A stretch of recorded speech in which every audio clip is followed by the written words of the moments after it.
Chocolatina.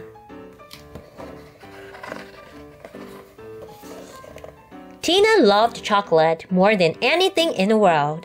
She loved it more than birthdays, more than roller skating, and definitely more than dried fruit. Everyone called her Chocolatina. When Dad asked, "How would you like your eggs, Chocolatina?" Tina always said, "With a bowl of chocolate crunches, please." When the lunch lady asked, "What kind of milk would you like today, Chocolatina?" Tina always picked chocolate milk. And when Mom said, "Tonight we have fruit salad for dessert," Tina covered hers with chocolate. Tina's health teacher, Mrs. Ferdman, hated chocolate and everything else that children liked. "You should eat only foods that are good for you," she told the class. On special occasions like birthdays or full moons, she gave them all dried prunes.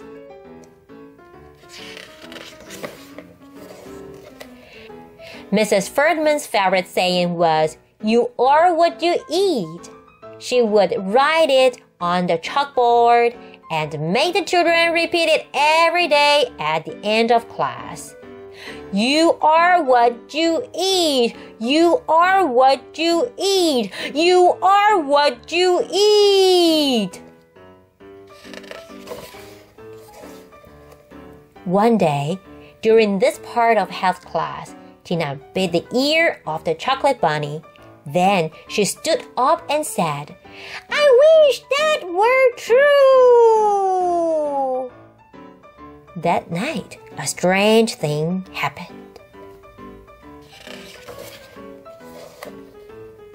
When Tina woke up, she felt all stiff. She went downstairs and looked in the mirror. Immediately, she saw why.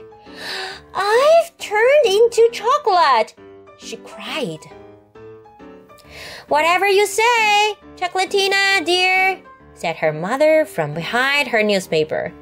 "Now hurry up and eat your breakfast or you'll miss the bus."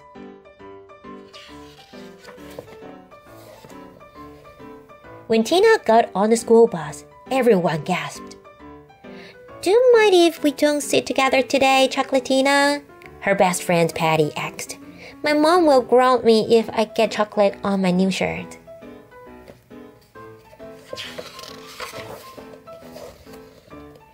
After a lonely bus ride, Tina was glad to be in spelling class, her favorite subject.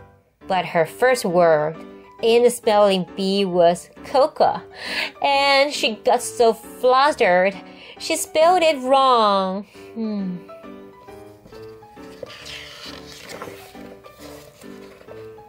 At lunchtime, Jimmy Delrooney tried to bite off one of Tina's elbows.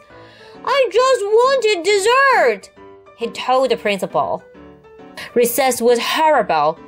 Tina was too stiff to run or jump, so she had to just stand and watch everyone else have fun.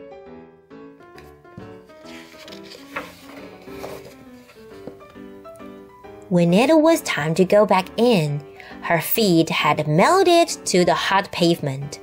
The other children had to carry her back inside. Worst of all, it was time for health class.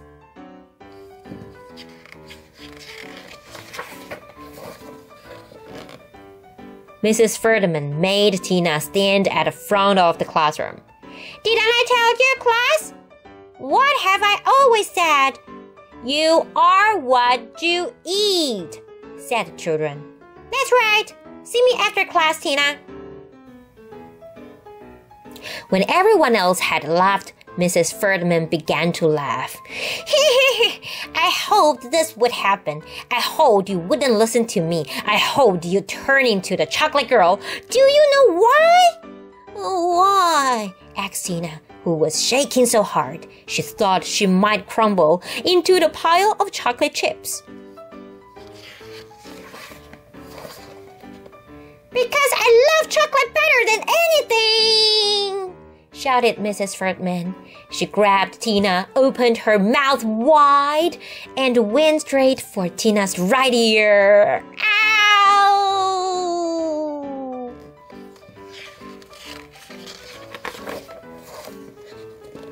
Just then, the principal walked in. Mrs. Fruitman, I was wondering. Oh, Mrs. Fruitman, what on earth are you doing? I thought she was a prune, said Mrs. Fruitman. The principal walked Mrs. Fruitman outside, and she was never seen at the school again. That night, safe at home in her bed, Tina cried a little chocolate syrup tear.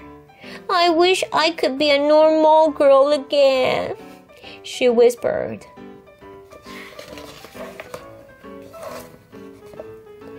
And when she woke up, that was just what she was. Hooray! She cried. I'll never eat chocolate again. Hurry up and eat your breakfast, dear, or you'll miss the bus, called Tina's mother. On the table was a giant bowl of Tina's favorite super chocolatey cereal. I'll never eat chocolate again, said Tina, starting tomorrow. And she ate it all up.